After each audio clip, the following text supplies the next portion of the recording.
The views and opinions expressed on this program do not reflect the company, owners, management, staff, clients, or partners. Welcome to Bermuda's Daily Talk Show. It's the Daily Hour. ChatGPT did become the world's most downloaded non-gaming app. Literally the job of everyone in government to address the media and the public. What are your thoughts, audience? What are your thoughts on Zandy Silva as the deputy PLP leader?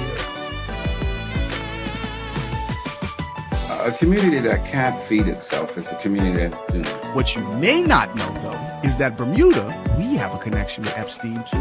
Things that people are doing right, the youth are doing right, that is not being advertised enough. When you see your access to U.S. dollars disappear, that's when you have a problem. If you've got a town in the UK with a similar sized population, this place absolutely outshines it.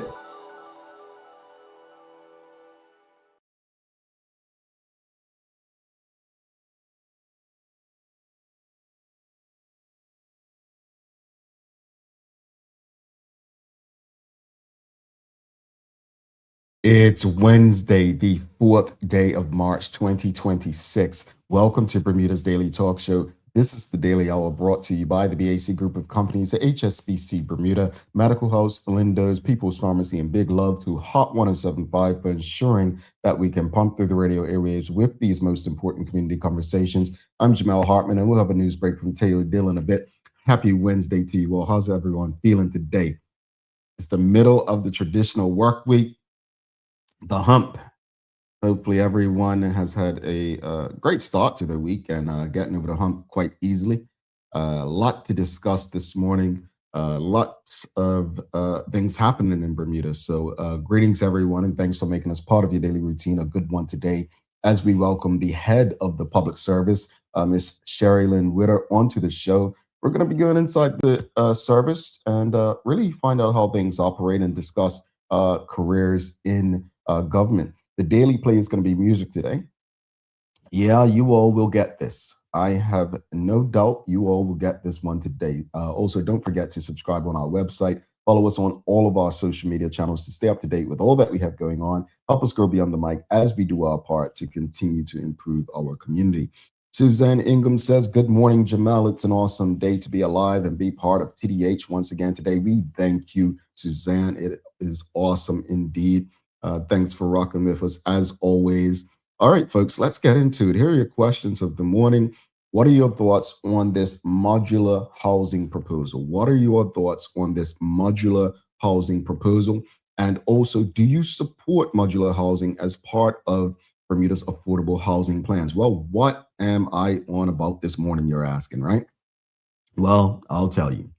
So there's a new twist in the ongoing conversation about how we tackle the island's housing crisis, and it's already stirring quite a debate. This week, planning documents were published showing a proposal for a pilot modular housing project on Burrs Island in Sands. 9 prototype units intended to test the use of modular homes as part of the response to Bermuda's long-standing shortage of affordable homes. But instead of applause, the project has drawn significant opposition from neighbors and community members. One objection submitted to the Department of Planning described the proposal as setting a dangerous precedent for trailer park style housing on the island, a phrase that's got people talking about more than just construction techniques.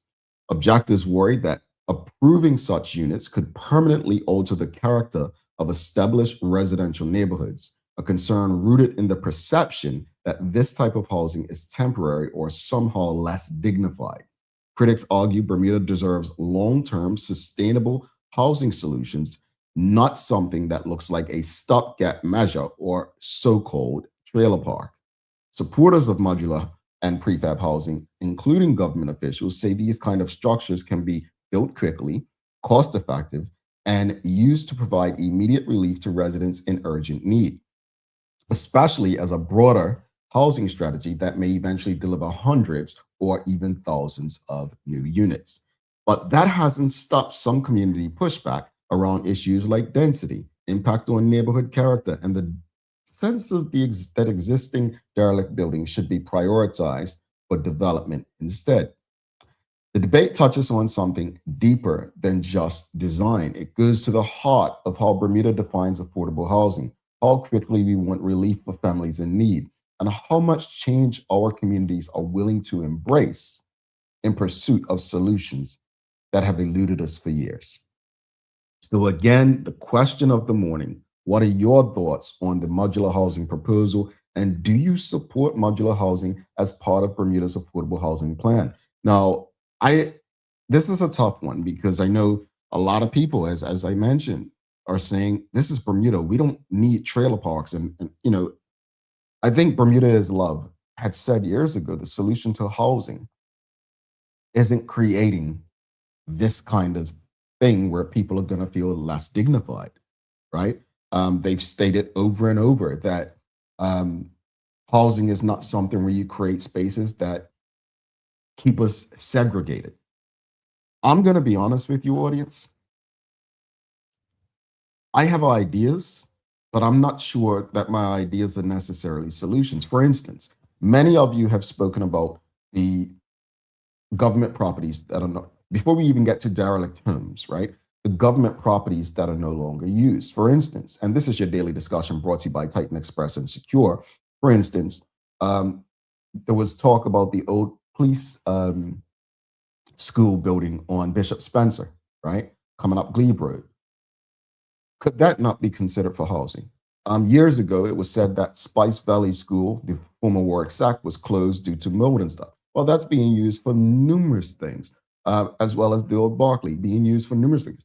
There are more schools closing. Can these properties not be used to develop some sort of condo-like housing? I don't know. I just have ideas, not well thought out ideas, but ideas that are questions. I do understand the concerns. I understand both sides. I do understand that the government is trying to provide what seems like emergency housing. But I think I side with the Bermudian people and neighborhoods who are saying, no, we're not thinking deeper about this. What problems could these potentially cause? It's a sticky one because I understand the government trying to do that. But my question to the government and the housing minister, the Honorable Zandy Silva, would be, why can't we do more with schools that are closed? I'm going to take it a step further. And this is no disrespect to the many churches in Bermuda. But if we're honest, less people in Bermuda has equated to less people, not just in schools, not just in community clubs and organizations, not just shopping, groceries, and having BOCO bills, but less people in our churches. Some churches only have like 13 people going now, right? Are church buildings still needed? Could some churches combine? And then that leaves more space that can be turned into housing, right?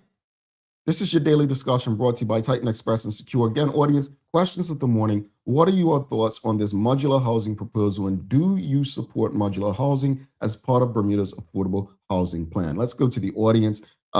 Kenton Trott says, good morning, TDH family. He says, this is a tough one because people need housing. However, the planning regulations in Bermuda have been so strict for so long. Now, all of a sudden, we allow modular homes. First thing I thought was about hurricanes. First thing I thought about is like, well, how would these work? That's my thought. But then in another breath, I'm like, well, Zandy Silva, the housing minister, he's a construction guy. I'm sure he's got that checked, and he's got people, within his department that have that checked. I don't know. Maybe I'm being naive, but one would hope, right? Kenton Trott said Prospect Primary School is sitting empty right now. That's the one I was thinking of because that's my former primary school, right? Now, again, is that the same problem though? Putting people in the same space. Let's say they develop Prospect Primary and turn it into, and I'm saying condos, not apartments, because again, you don't want to make people feel less dignified, right? Again, as I stated, I have a lot of ideas, but I'm not sure if my ideas are solutions, and that's just me being direct with you and vulnerable in terms of this topic.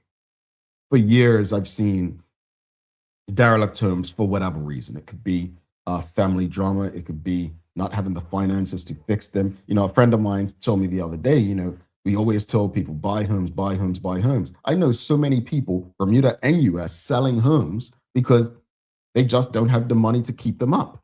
And they're working, young people. But the idea was buy a home, buy a home, buy a home. And then before you know it, the home gets in a space where it's unlivable. But you still own that home. You still got to pay that mortgage. It's a tough one. Again, question of the morning, audience. What are your thoughts on this modular housing proposal? Do you support modular housing as part of Bermuda's housing plan? If you haven't heard, basically, just go over some key points from my monologue. A pilot modular housing project with 9 units planned for Bowes Island. That's what we're discussing. Some people oppose it. Objectives fear it sets a precedent for trailer park style housing that could alter neighborhood character, right? Concerns that attention should go to derelict or underused buildings first. So there's some of the people that oppose it. Now, to understand why it has been proposed, government officials, including the housing minister, the Honorable Zandy Silva, have said modular, fabricated, and precast methods are vital to speed up delivery of affordable homes because traditional construction can take too long. So in the bigger context, the housing strategy, this is part of a broader strategy to expand housing supply quickly with plans for many more units across multiple sites in the coming years. Again, some people for, some against. Just a yes or no based on what you know and what we've discussed. Do you support modular housing as part of Bermuda's affordable housing plan? Dr. Anthony Richardson, he says, yes, it's well needed to get Bermudians off the streets. Bermudians need to make up their minds. Are people housed or out on the streets? NIMBY is in maintaining Bermuda's have and have not society leading to crime, antisocial behavior. Well, Dr. Anthony Richardson, I think those may be some of the concerns on the other side too, thinking that if you stuff people into trailer park-like environments, then they believe that can lead to antisocial behavior as well. So, but here's the thing. It's a tough one, man. And this is why I tell people, I know you hear me talk a lot and I do my best to be objective, but I speak from a place of most times experience or understanding or trying to understand. If the government did nothing at all, I think we'd be saying they did nothing. And I'm not saying anything they do, we should be on board with it, because I'm not necessarily sure I agree with this. But I do agree that, okay, they've made a move, people object. Now let's get in a room and discuss what are some other alternatives. I don't know, maybe. Suzanne Ingham says no to the trailer park housing. Charles H. Duffs II says, I don't like it. As usual, we're not addressing the root causes of our housing issues. Not looking at derelict homes, buildings first, takes away from the overall pristineness of our island home. So I guess what I would say is, what can the government do with the derelict home situation? Because it's, we often say government needs to stay out of the private sector's business and let the private sector do what they do. But a lot of the derelict homes are privately owned, right? I'm kind of, do you give people a boost like it's a business loan to get their houses in check and they have to do a certain thing? And then an interest-free loan to pay back to government? I don't know. What does that look like? What is the framework around helping to eliminate or enhance derelict homes look like? Now, I'm with you on, the buildings first. Like, there are a lot of things that we can do stuff with. As mentioned, Prospect Primary, other schools are closed, right? So what are we doing with these spaces? I don't know. Kenton Trot says the government is really trying, and I give them kudos for that. Yeah, I do. But it's like I once worked with someone who wasn't very smart. And I remember when the One Bermuda Alliance became government in December 2012, the person said, well, all change is good. And I was like, that's not true. all change isn't good. And I share that because change for the sake of change is not good unless there's a plan, right? And so while I appreciate that the government is trying, is it necessarily helping? I think that's the question. So I take your point, though. Folks, this is your daily discussion brought to you by Titan Express and Secure. We're discussing the hot topic of the week. What are your thoughts on this modular housing proposal? And do you support modular housing as part of Bermuda's affordable housing plan? Charles H. Jefferson II says, I agree with taking some of these buildings, such as schools for senior living and the fields for community gardens. Thank you for that, Charles, because in my head, as I think about Prospect, I think we're a aligned audience. And that's why I absolutely love you all. When I was thinking Prospect, I'm saying like they can build up, put some condos there, and they have all that green space where they can create space where people can, grow their own food. You're solving two problems in one is the point. And I'm glad that we're aligned in that thinking, Charles. You're solving more than one problem at once. Sean Smith says, yes, I support modular housing. It is not new to Bermuda, but if the images in the Royal Gazette represent what they are proposing, then no. Okay. I've got you. And folks, you can go to the royalgazette.com to see the images that Sean Smith is speaking of. You can go check those out. What else, audience? What are your thoughts? What are your thoughts on this modular housing proposal? And do you support housing as part of Bermuda's affordable housing plan? Do you support modular housing as part of Bermuda's affordable housing plan? Charles H. Jefferson II, he says, I've heard that one of the biggest reasons there are so many derelict homes in Bermuda is because many are caught up in probate. I have yet to hear of a plan to fix the probate issues. And I think that goes to Charles's earlier point about the root causes. You've got to address the root causes, right?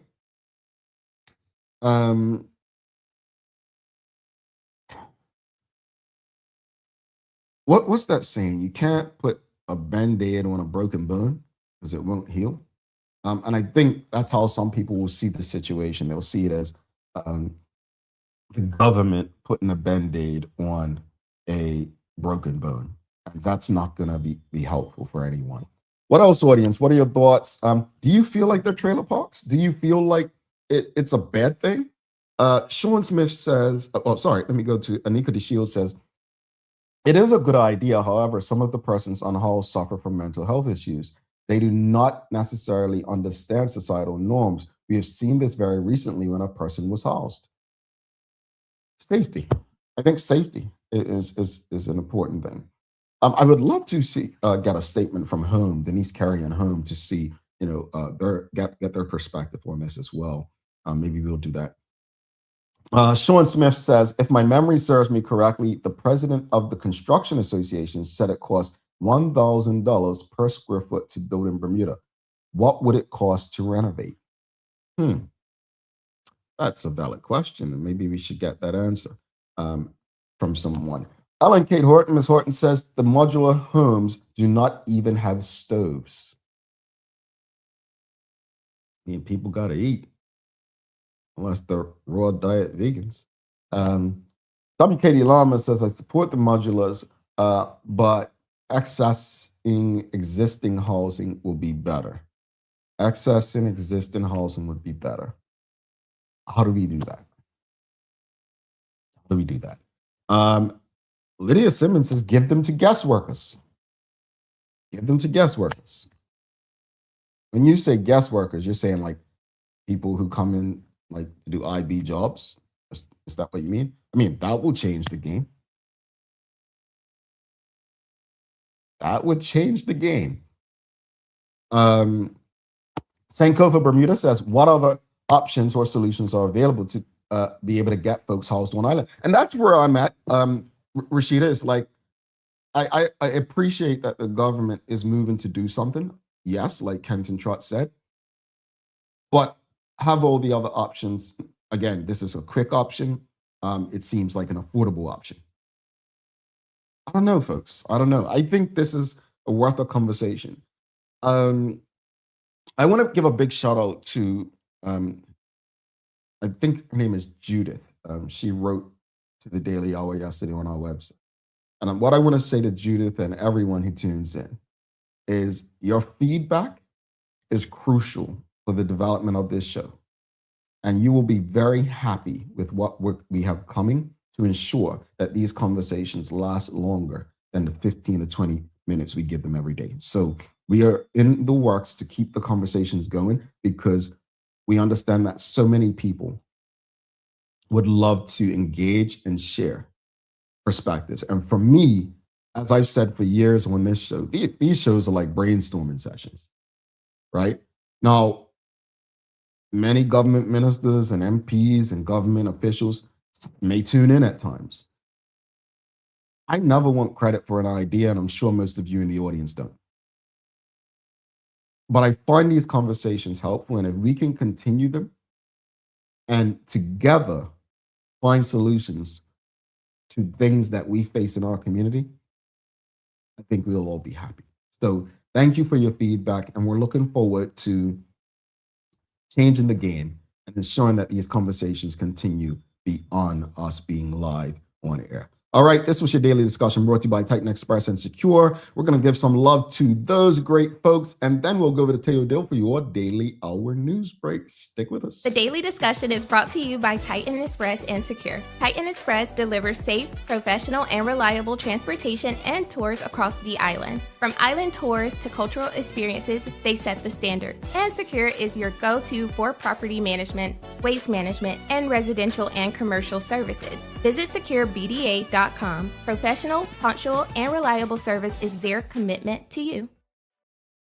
All right, let's go to Teo Dill, see what it's got. In the meantime, if you are streaming with us on Facebook, LinkedIn, YouTube, Twitter, X, or Instagram, do us a huge favor right now.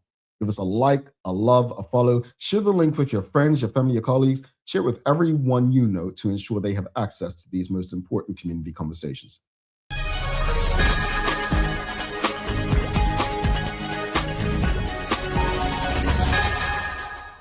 Good morning, I'm Teo Dill, and welcome to your TDH News Break brought to you by the great folks at Peoples. We've always been more than prescriptions. We're your partner in living well. Something new is taking root. And if you had an unexpectedly long time getting back home in the West yesterday afternoon during your commute, it was probably due to a car fire that took place in Warwick. Police say the vehicle caught fire along Middle Road, prompting temporary traffic diversions at the junctions of Burnhouse Hill and Tamarind Vale while emergency crews responded. Now, thankfully, authorities confirmed no injuries were reported, though motorists were advised to avoid the area and to expect delays through the afternoon response.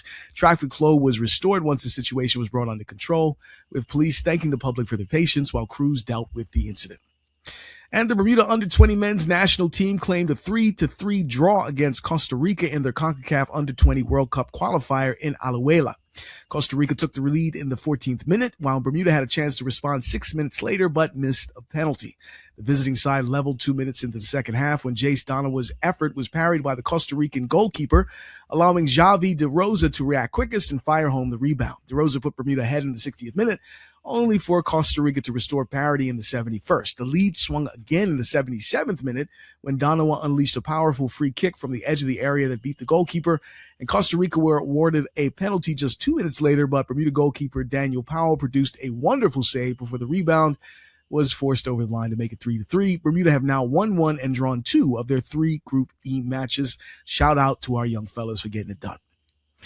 An opposition shadow finance minister, Doug DeCudo, says that Bermuda's latest national budget may look strong on paper, but he argues that it's built on temporary revenue spikes rather than long-term economic reform. In a recent interview, he warned that relying heavily on corporate income tax windfalls could leave the island exposed if revenues drop in future years. So there's a lot of pressures, but also a lot of money's come in. So people say, oh, well, we did this, we did that. How come you're not applauding the government? I said, well, you got a lot of money just came into your pockets. So actually our expectations, both as opposition and the expectations of the country, should be pretty high. You know, if you're a football team, right, and your owner says, you know, here's $700 million, go to town, your owner is going to be looking for some pretty good results. They're not going to be happy with performance as usual. And that's where we approach this whole thing from. And our government says that Bermuda's jury system may be due for significant changes. After months of public consultation, officials say that reforms are being considered to modernize the system and address the island's shrinking pool of eligible jurors. Junior Minister of Justice Dennis Lister III outlined what the consultation revealed and what could come next. For criminal trials, the proposals included 1. Reducing the number of jurors from 12 to 8, with potential exceptions for the most serious offenses and adjusting majority verdict requirements accordingly. Number 2, allowing medical exemption without court appearance. 3, increasing the maximum age for service to 75 with an opt-out for those aged 70 to 75. Number 4, expanding eligibility beyond the parliamentary register, subject to maintaining the principle of a jury of one's peers. Now, as far as weather's concerned, conditions are settling down pretty nicely. We might just see a little cloud early this morning and the chance of a quick light sprinkle, but that should clear out fairly quickly, giving way to a bright and dry afternoon as high pressure settles over Bermuda. Winds stay light easterly, easing later today with a high around 70 degrees Fahrenheit and a low tonight near 64 degrees. The UV index sits at 6, which is definitely pretty high for this time of year. And that's your TDH News Break, brought to you by our friends at Peoples. I'm Teo Dill. Now back to the show. All righty. Thanks so much for that, Tay. Folks, it's National Snack Day. And if you know anything about me, you know I love a snack. So I got to ask you, audience, what is your favorite snack? Your favorite snack? So I'm gonna go first. Potato chips.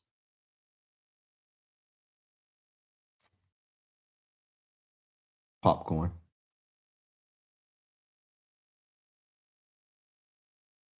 Salted cashews.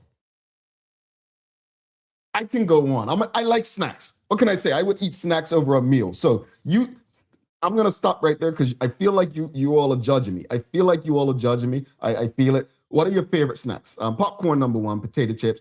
Nicole Walker says popcorn. Traveling Charlie says popcorn. We've got Sean Smith says chocolate chip cookies. We've got Stacey Ann Brown says rice cakes and popcorn. Delicious rice cakes and popcorn, sorry. What else? Keep your favorite snacks coming. Folks, we're going to take a quick break. We'll come back with a very special guest for the day. First time on the show, the head of the Public Service. We've got Cherie-Lynn Whitter. Oh, I'll go through these few as well. Dr. Anthony Richardson says nachos, popcorn. Got ice cream, Tanika Eve. We got Chelsea Jefferson II. He says dark chocolate covered almonds.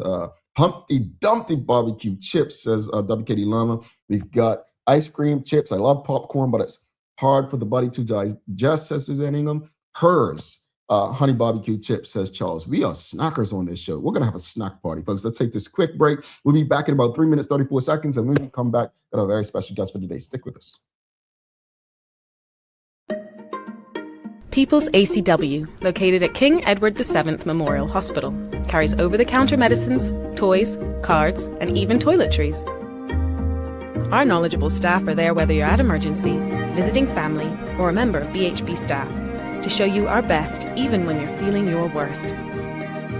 People's ACW, we're here for you.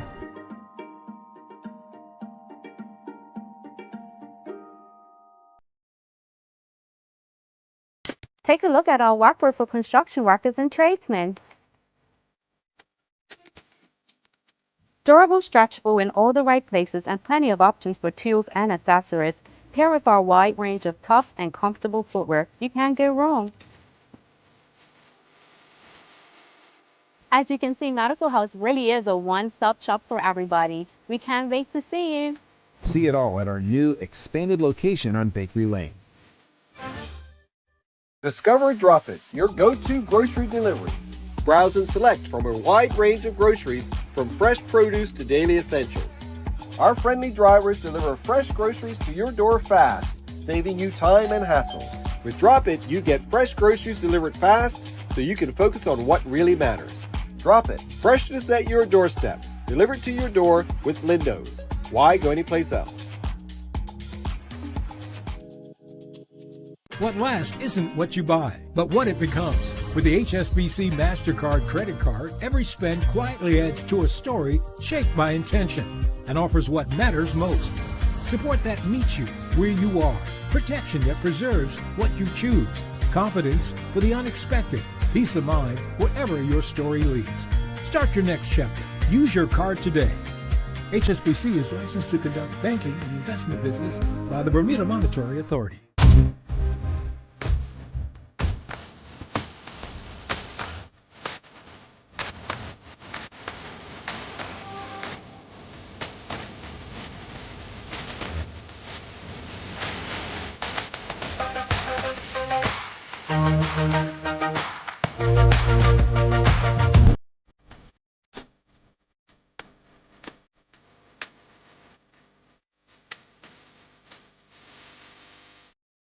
What if the age that really matters isn't the one on your ID?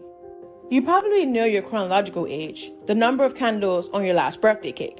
But there's another kind of age that may be even more important, your biological age. This reflects how old your body truly is at the cellular level. It is influenced by your genes, your environment, and the choices you make every day. Two people can both be 40 years old on paper, but one may have the body of a healthy 30-year-old while the other is biologically closer to 50. The difference? Lifestyle choices on nutrition, sleep, stress, exercise, and exposure to toxins. That means you have some control over your biological clock, and that's exactly what makes it so powerful. Because when it comes to aging, it's not just about living longer, it's about living better. Want to know your predicted biological age today? Download the free Carrier Genetics app and fill in the lifestyle questionnaire.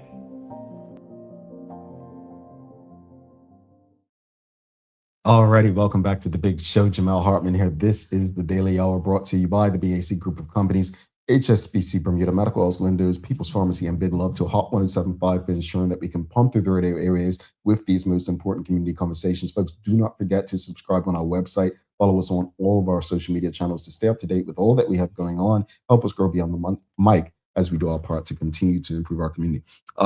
Folks, I'm excited about today's guest, and I'm excited because a lot of us have opinions about how we think things work and what we believe or told. But this show was created really to be able to speak directly to people, to learn from them and engage them respectfully to get facts. So we're very excited. So give a warm TDH welcome to a very special guest for the day. We've got the head of the Public Service, Ms. Cherie-Lynn Whitter. Oh, hello. How are you? Good morning. I'm fine, thank you. Thank you for having me. How are you? I'm okay. I feel a bit judged. But I got to ask you so that I'm not the only one. But it's National Snack Day. What is your favorite snack, madam? Has to be potato chips. All right. You got another chip in the house. Okay. Favorite flavor of potato chips? Chili, sweet chili. Okay, sweet chili. All right, we got you. I'm a salt and vinegar guy myself, but Okay, no, my son loves salt and vinegar. That's not for me. good guy. We do have something in common, I've just learned. You are a Prospect Primary alum, and so am I. Oh, really? Yeah, that was my school. Yeah. All 7 years back in the day we did. Yep, Prospect Primary. But thanks once again for joining us. As stated before you came on, one of the reasons we started this show almost 6 years ago was for this purpose, to really engage people. But for those who may not know who you are, can you just share a bit about your background and what it is that you do? Okay, I am Cherie Whitter, head of the Public Service. I am responsible for the administrative policy and operations of the government. So I've probably been in this role now for 3 years, sorry, assuming the role following the departure of Dr. Derek Binns. But during the period when Dr. Binns was the head of the Public Service, I was in the role of deputy. Prior to that, I've had or handled several portfolios as a permanent secretary. Also did a stint as an assistant cabinet secretary. So I've been around the service for quite some time, but also have experience in the private sector. I started out in the tourism department in government, actually, or in the public service, and then went to the private sector, and came back. So Oh, here I man. am. Extensive, extensive indeed. So you've been doing this for years, but for those who may not fully understand it, what exactly is the role of the public service in Bermuda, and how does it keep government functioning day to day? Well, the public service is the backbone of government operations.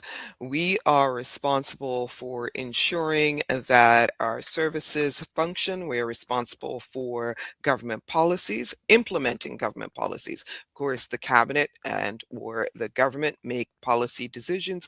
We implement, and then we manage public resources and deliver services. And so, indeed, we are the backbone, which is generally why we are behind the camera and not in front of it. Ministers are generally in front of the camera. So this is a little different. We appreciate you being in front of the camera today. And audience, if you have any questions or comments for Ms. Whitter, send them through.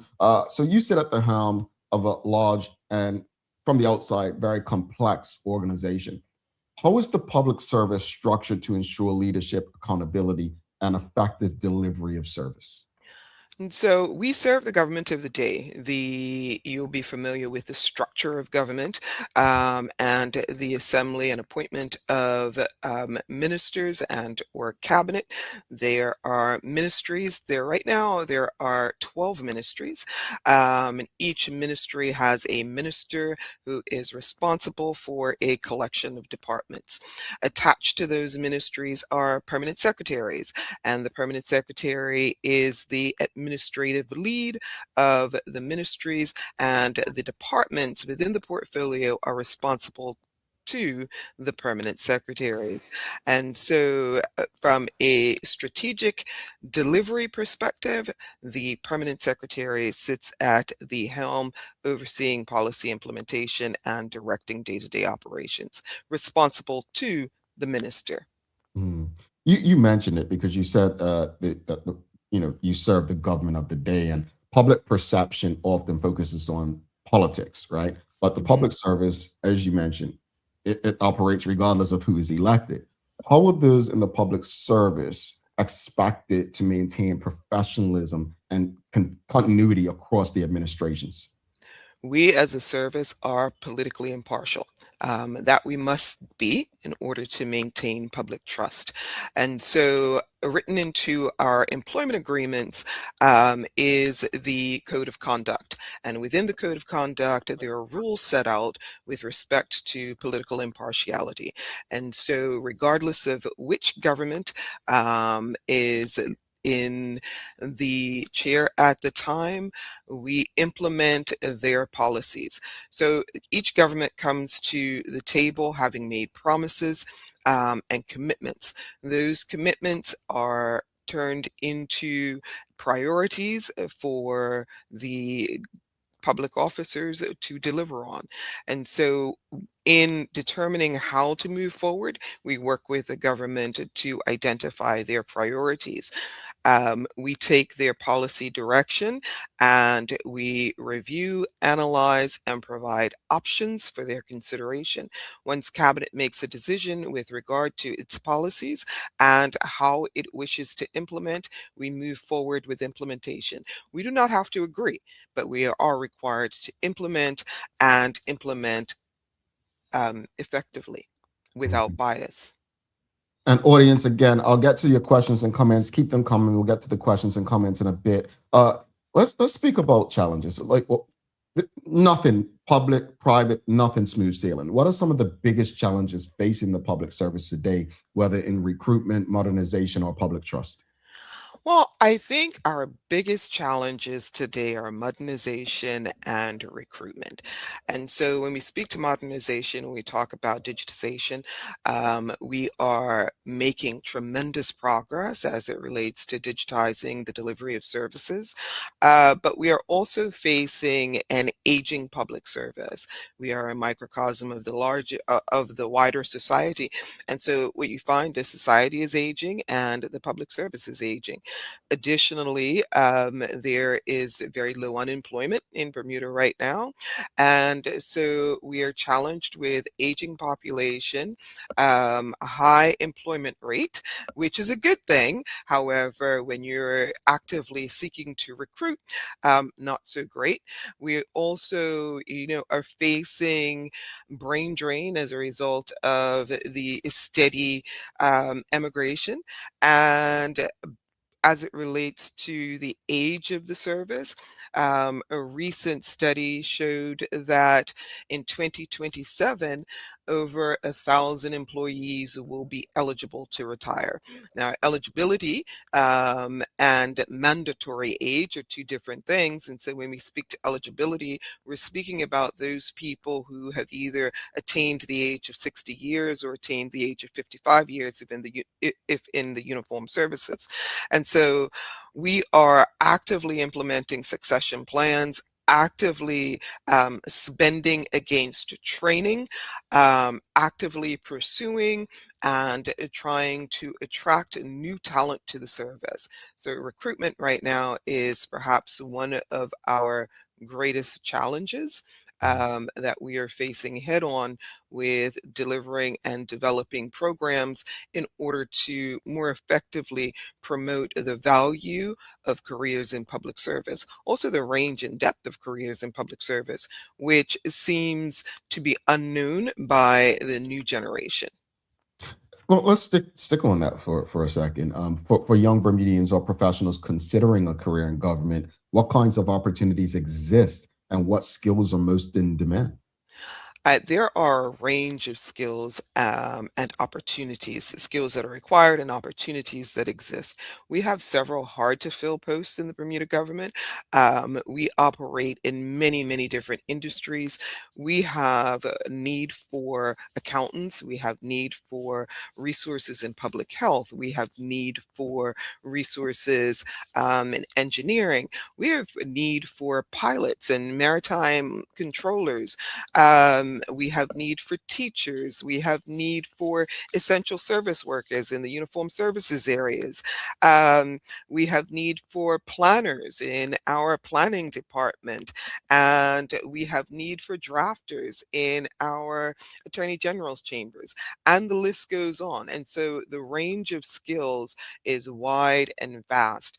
And to help us along in terms of communicating what the needs are and what the career opportunities are, we have recently launched an ambassadors program where public officers are getting in front of the cameras and telling about kind of what they do and what's required and what the opportunities are, telling their stories about their career in the public service with a view to reaching others and encouraging a second look at the public service.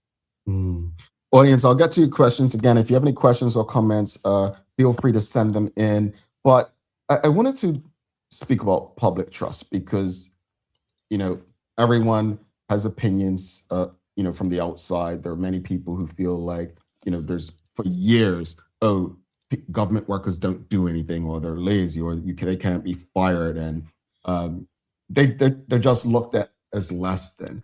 Can you really share why that's not true? Well, it is not true. One of the things that we're doing to change the narrative, you'll be familiar perhaps with our Public Service Excellence Program. And every month we are seeking to identify a public officer who is doing a good job in the service, someone who a colleague recommended for acknowledgement.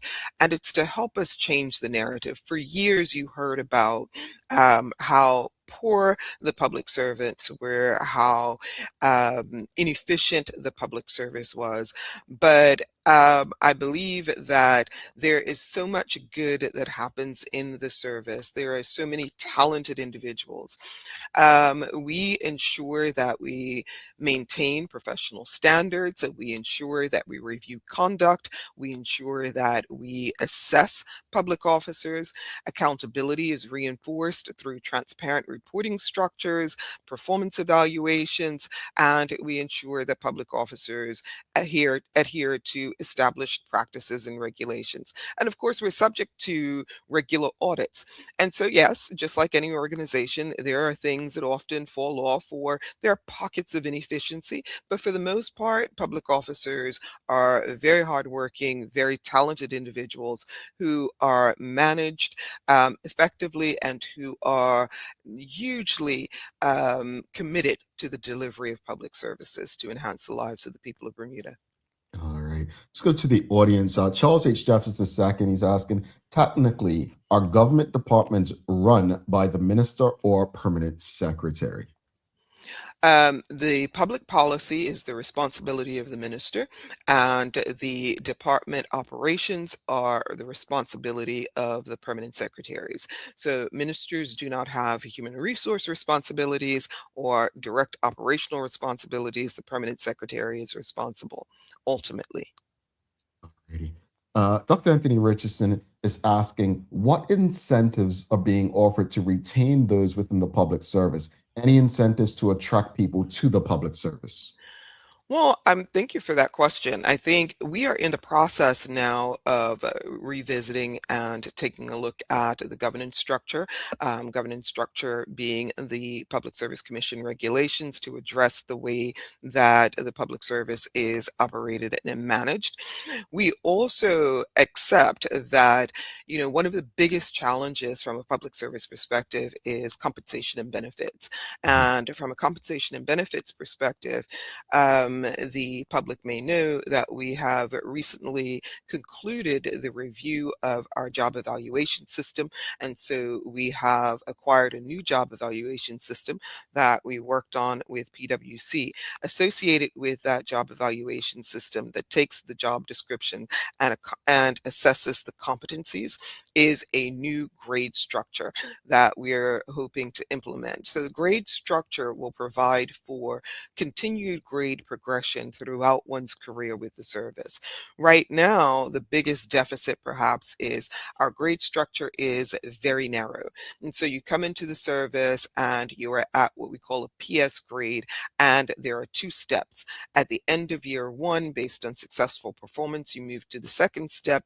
At the end of year two, based on successful performance, you move to the third step, and you remain there in the event you remain in that post for 5 years, 10 years, 20 years. The only increase that you will get is based on the cost of living increase that may be negotiated by your union. In the future, the grade structure will have 9 steps. And so based on performance, you will progress through 9 steps, whether you choose to stay in the role or you move to another role in the service. And so we are addressing one of the biggest challenges that we face is our ability to compete based on compensation. That said, however, there's long been a view that compensation in the government is less than private sector. We did, in doing the work associated with job evaluation and grade structure, we did a salary review, or PwC did it on our behalf. We looked at like jobs in the private sector. We also looked at other jurisdictions and what their salary levels were for like positions. And what we found, contrary to the popular narrative about pay in the public service, we found that our salary was competitive relative to those jobs. And so for most jobs, there were about 10% of the jobs that perhaps fell below. That's been addressed or being addressed. But for the most part, in mostly every category, we found that we were within range. And so our salaries are competitive. All righty. The questions are coming. We've got Charles H. Jeffers II actually has another one. It sounds like there are many work permit holders in the public service. Has this number increased over the years? Are there any concessions given to work permit holders not offered to local talent? So we do have non-Bermudians in the public service. Are there many? There are far more Bermudians in the public service than there are non-Bermudians. However, just like any other organization, we often find the need to recruit from overseas, particularly for some of our hard to fill areas where skill sets are limited on the island. we often find the need to recruit from overseas. All non-Bermudians are placed on contracts. They are 3 to 5 year contracts. Those contracts are subject to renewal. And so no, there are no special incentives given to those particular employees, none that are not also peculiar to Bermudians. And so we all receive the same compensation and the same benefits. Alrighty. I believe you may have answered this, but Daniel Woods says another challenge I've noticed is the hiring and promotion process. I think it creates a serious disadvantage for hiring talent against the private sector. Young people want to see progression. Thank you, which is exactly the reason we are moving to a new grade structure that provides for grade progression. Also, the amendments to the governance structure will provide for, and when I say governance structure, I mean the public service regulations, will provide for our ability to place junior officers on development plans and in training programs and prepare them for next level employment. So they would be linked to a post held by a non-Bermudian, for instance, trained in that area. And currently we would have to advertise that role. In the future, once they're placed on a development plan and linked to a post held by a non-Bermudian, the post will not have to be advertised. And as long as they successfully complete the personal development plan, they will be placed in the role upon completion of their development and training. This is another narrative Sean Smith has. He says, true or false, public service officers can never be fired. Oh, that is not true. Just like with any other government, any other employer, we have disciplinary rules. We have a disciplinary process. Now, the disciplinary process, unlike in some private sector companies, our disciplinary process is set out in regulation. And so there are steps that we must walk through to be legally compliant. But contrary to popular belief, we don't celebrate it when we have to terminate employment, but we do terminate employment where there have been violations against the code of conduct. Got you. Kenton Trott says, recently I've noticed an increase in non-Bermudian permanent secretaries. Is that due to Bermudians not successfully interviewing for the role, or Bermudians don't want the position? We have one non-Bermudian permanent secretary, and that was a recent appointment. We have a leadership development program where we are developing senior public officers for the role of permanent secretary. And so, no, it's not because we don't have Bermudians who are ready or who are interested, but we are in the process of preparing public officers so that they are ready to assume the role. There are some nuances associated with the role of permanent secretary. There are some specific requirements and experience that's associated with the role of public administration. The one non-Bermudian that we have actually hails from Trinidad and Tobago and was in a permanent secretary role in that jurisdiction. And so the skills and experience were directly transferable in an environment where at the time there was no Bermudian candidate who was ready to progress to the next level. Alrighty, and Dr. Anthony Richardson's asking, what incentive does a non-Bermudian have to train a Bermudian to take that non-Bermudian's job? It's placed in it is a condition of their employment. And so the responsibility to train is not necessarily with the permanent secretary, but with the hierarchy. And so therefore, I, for instance, am responsible for ensuring that Bermudians are trained for the role of permanent secretary. And so there is the leadership program that where the training is taking place and Bermudians are being prepared. But the permanent secretary also participates in that process by providing the relevant exposure to the heads of department that they are responsible for. In this particular performance review year, we are implementing a succession plan, which means that every permanent secretary must be in a position where they have a succession plan in place for every head of department role. For myself, I have an objective that requires that I have a succession plan in place for the role of permanent secretary. And the heads of department have a requirement or an objective to ensure that they have a succession plan in place for every linked position within their department, and linked position, the post linked to the head of department. And so we are actively engaged in formal succession planning by way of objectives set out in performance appraisals. Thank you for that. Can you just, you kind of did it earlier, went through essential services and many different, can you just lay out for some folks? Because I think, I'm not quite sure people understand how much the public service covers, right? Versus Quengo as well. Can you kind of just give us, not everything, because we'll be here forever, but some of the things that are considered public service under government versus Quengos, for instance, the BMA hospital, things like that. Can you and just share the clear difference between the two? So do you mean, are you talking about departments, the names of the departments?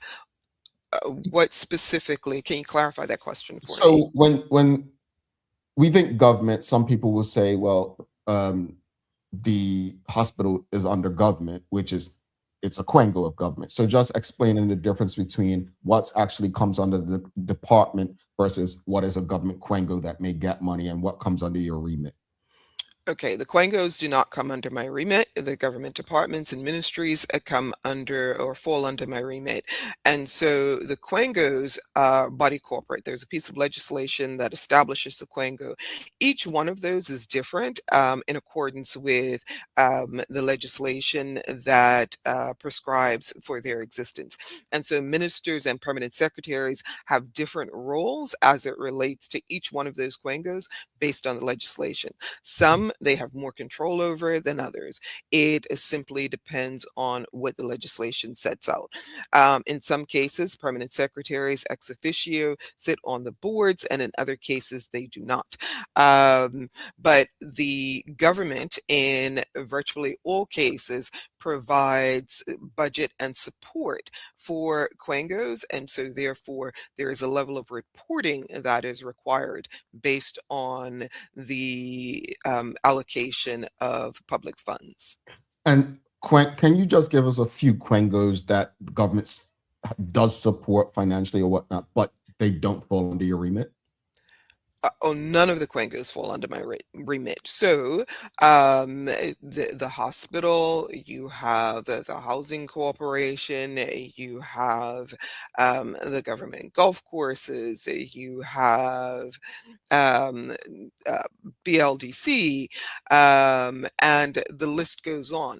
Whilst permanent secretaries may have responsibility based on legislation, certain responsibilities, and the minister may have certain responsibilities based on the legislation, the responsibility associated with managing the allocation of funds is that of the permanent secretary to manage the contracts that are associated with the distribution of funds. Got it. So not control, most of them are controlled, if not all of them are controlled by boards. And those boards are appointed by ministers who have very specific regulatory responsibility. Okay, like the Gaming Commission, Bermuda Tourism Authority. Those are others, that's correct. Got it. Bermuda College? Bermuda College as well, yes, they get a grant. Okay, I have so many more questions. I'm learning. Like, I agree. Someone said it in the audience, and you could have great information today. Like I'm learning. I'm learning. So thank you for your time. I'll just go through a few more because obviously, folks, we don't want you talking about. She spent all day talking to us. She has work to do for us, right? Sean Smith says, "Are department heads and PS positions on fixed terms to allow for a successor?" No, department heads and permanent secretaries are not on fixed term unless they are non-Bermudian. And so in accordance with the regulations, all non-Bermudians are put on fixed term. So only those who are non-Bermudians are on fixed term contracts. All others are open contracts. All right. And Kenton Trott says, are all government departments required to follow government policy that states that Bermudians must be considered first for hiring and promotion? Yes. It is a regulatory requirement set out in the Public Service Commission regulations. All righty. And just final question. What does it take to build a meaningful and impactful career within the public service? And what message would you share with those who want to serve their country? Passion and commitment, and a desire to get things done. I think that most public servants or public officers come into the role because they want to give back. And it sounds very cliche, but you'll find that there is huge reward, personal and professional reward, associated with a role in the public service. While our salaries sometimes, and not in every case, may not be as competitive, the personal satisfaction that you derive from doing your job is tremendous. And there are some things money can't buy. And so if serving the people of Bermuda brings you joy, then the public service is a place for you. If you are analytical, if you like to solve big problems, or participate in the solving of big problems, if you are one who enjoys complexity and being in an environment where there are multiple streams or multiple work streams, then the public service is for you. Very often you go into careers and it's very singular. There's not a lot of opportunity for growth and development. There's not a lot of opportunity even to explore your personal interests. The public service gives you the opportunity to move across a complex organization. The skills that you require very often you'll find are transferable, and so you can move over into other areas, move up within the public service. We spend an awful lot of money on training. We are committed to training and developing young people, and so for those who are looking to grow, then the public service is a place where you should consider. All righty. And before we let you go, Zena Warwick says, Mrs. Whitter is very humble. She's an amazing leader and a natural teacher. She is also a trailblazer as the first female head of the public service. And in honor of this, we're celebrating International Women's Day soon. Dr. Trott is very funny. I'll pay you later, girl. Oh. No, she did. Thank you. Thank you for saying. No, thank you for taking the time to have this conversation, engage with us. Please know that this platform exists to actually engage the public on things that we want to know and believe that we should know. So we appreciate you making time, and we're open to having different permanent secretaries on to learn more about their ministries and how departments under them work. I'm just learning a lot of stuff, even though I thought I knew a lot as well. So thank you to yourself and to everyone in the public service who keeps Bermuda running. We appreciate it and wish you a wonderful day. Thank you so much, and I appreciate you taking the time. And just a shameless plug, the public service will be hosting a career fair in June. It's our inaugural career fair. It will take place on Thursday, June 18th, where we will showcase a wide range of career opportunities. There will be the opportunity to interact and learn more about the public service. And so mark your calendars for Thursday, June 18th. We're looking forward. 18th. Yeah, Looking forward to it. Better be packed, folks. Thanks again, Adam. Have a wonderful day. Thank you so much. Appreciate your time. Bye-bye. Right. Folks, that was the head of the public service, Ms. Cherie-Lynn Whitter. If you appreciated that conversation and you are streaming with us on Facebook, YouTube, Twitter, X, or Instagram, please do us a favor, give us a thumbs up, a love, a like. Make sure you share the conversation with your friends, your family, your colleagues. We're going to take our final break. And when we come back, we have a daily hour question that I just know you will get right. Stick with us. Dreaming of expanding your business? With BDC's loan guarantee program, we support your ambitions. Get up to 75% guarantee on bank or credit union loans up to $300,000. Just your vision and our support. Apply today and unlock new business opportunities. BDC, Bermuda business starts here. Looking for the best care for your pets? Novazog Feed and Supply has everything you need, from top quality foods to toys and supplies. We've got it all. Join our frequent buyer program and earn rewards every time you shop. Plus, we've been awarded the Clever Customer Initiative program for helping you save more. And don't forget, we open an hour early on Saturdays so you can get a head start on your pet care. Visit us today or shop online for easy pickup or delivery. Your pets will thank you.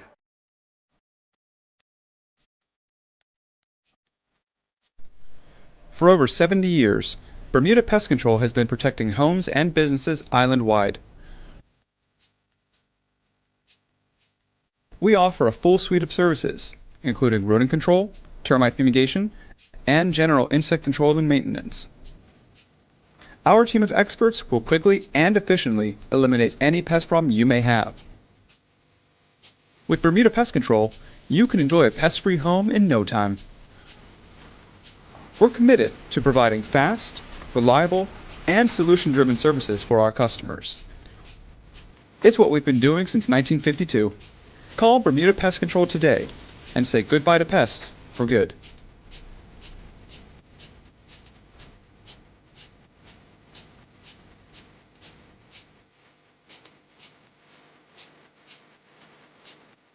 Every space has a message, whether it's a store, a government office, or a doctor's waiting room. With Store Tunes Radio, transform your environment with customized music and professional messaging that keeps people informed, engaged, and at ease. Easy to use, built for organizations of every kind.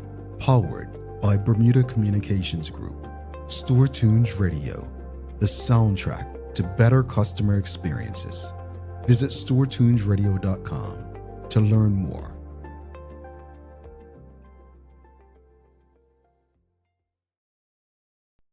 The Office of Consumer Affairs protects residents by promoting fairness, safety, and transparency in the marketplace across the island.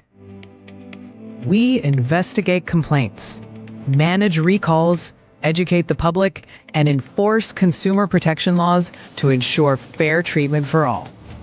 Our team supports consumers by resolving disputes, providing guidance, and helping residents understand their rights and responsibilities. We work with businesses to encourage compliance, ethical practices, and trust, helping create a stable and competitive economy. Through education, enforcement, and outreach, Consumer Affairs helps keep Bermuda's marketplace safe, informed, and accountable.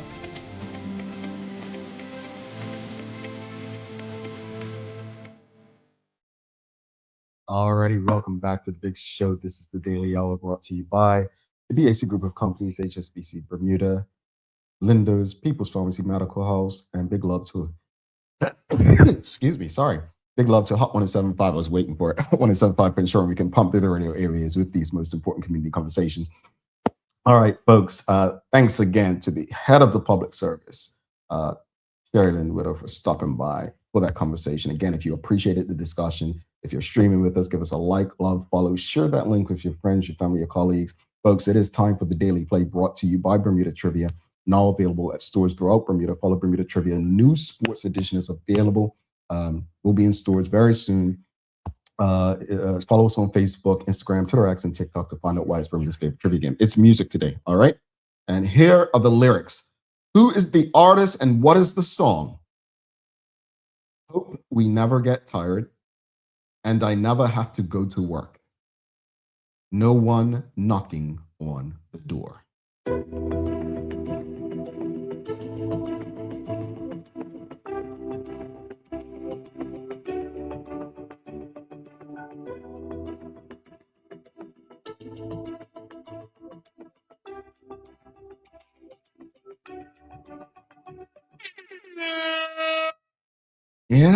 Yeah, it's Barris Hammond. It is Barris Hammond. You got one part right. That's the artist. And what is the song? Yep, it's Barris Hammond. It's Barris Hammond, Stacey Ann Brown, Michelle Grant, Cherie-Lynn, and Lydia. But what is the song? Yep. Hope we never get tired and I never have to go to work. No one knocking on. That's right. It is Michelle Grant and Stacey Ann Brown. It is No Disturb sign. Disrespecting the No Disturb sign. One of my favorites. It's one of my favorites right there. One of my favorites. What a day to choose that as the song, huh? Never have to go to work. I actually love coming to work, and I think everyone should love coming to work. I knew Stacey Ann Brown was going to get it, but props to Michelle Grant and others who got it as well. All right, folks, let's wrap it up. As far as the discussion this morning, look,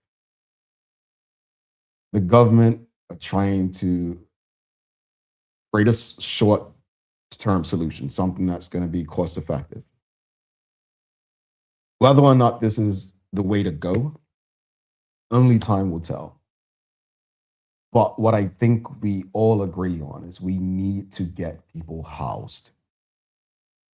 Housing is a basic right, as Bermuda is Love often says. I do agree that there are unused government buildings before they rot or become derelict. Maybe we should utilize them and renovate them for housing. I think that might be a better solution. However, the cost for renovation may be outrageous, and this fix might make more sense financially. I just don't know. I don't have the facts to really speak on it. But those are some of my ideas, your ideas, our ideas.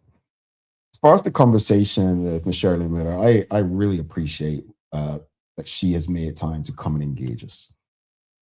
There are so many negative things that are said about the public service. I know many people who literally work themselves to stress in the public service for so many different departments and in so many roles. It's not easy. I mean, there's the politics and then there's the employee. It's a tough job. It's a tough job. But I think we all agree, everyone tuned in right now, that while it's tough, we want to see Bermudians, people who are adapted and ingrained in our culture, running and operating our public service. For that to happen, we need Bermudians, and I didn't bring this up. It may be a great way to bring Bermudians, qualified Bermudians who have left Bermuda for new pastures, back home. All right, I've got to give you some daily inspiration. Joe Anthony DeLaro says, Prospect Primary is used for children's R camp. Yep. I mean, there's other spaces that can be used. Remember, Spice Valley, I thought it was mode, and now you have church, you have businesses, all this stuff there. But there are so many different buildings. It's not just Prospect, but there are places that can be used. All right, folks, I've got to give you some daily inspiration so that it can get done bothering you. And here's your daily inspiration. This is from The Journey Within, my first book that will be released this May. And it's a very short quote. It goes like this. Trust yourself enough to learn from failure. All right. Folks, don't forget to subscribe on our website, thedailyhour.com. Follow us on all of our social media channels to stay up to date with all that we have going on. Help us grow beyond the mic as we do our part to continue to improve our community. Thanks again to our partners, the BAC Group of Companies, HSBC Bermuda, Medical House, Lindo's People's Pharmacy, and big love to Hot 107.5 for ensuring that we can pump through the radio airwaves with these most important community conversations. As always, we appreciate you, we love you, and we thank you for making us part of your daily routine. If all goes well, we'll be back to this again with you tomorrow. I'm Jamal Hartman. Please do make it a safe and a great day. We are out. Peace.